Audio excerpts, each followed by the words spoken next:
Match day 17, match number 30. The Group F, very important and crucial tie between Bodoland FC and Orisha FC. Into the table and vying for that top position. They have to do everything. Movement from the right again. Pintu Samal. Good ball in. Can Afaba keep in play? Yes, it does. And sets it up. But that left foot and that goes in!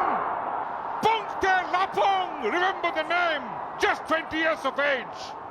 Playing his third Indian Oil Durand Cup match. And this is the first goal that he has scored in this tournament. Incredible. And what a great performance they had in the Hero Indian Super League as well. And this is the goal! Finally! Or they get a goal and Manesha had just come in, the super sub. And the stadium erupts in joy. This was long pending.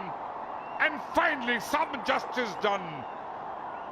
Yes, there's a good amount of aggressiveness in the Bodoland FC team. They kept their composure well up front. They kept putting men there.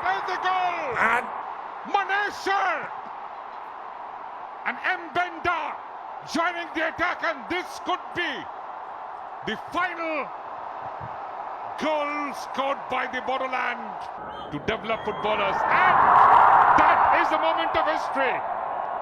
Bodoland FC have won the ultimate match against full-time score here at the SAI Stadium, Kokrajhar. Orissa FC 1, Bodoland FC 2.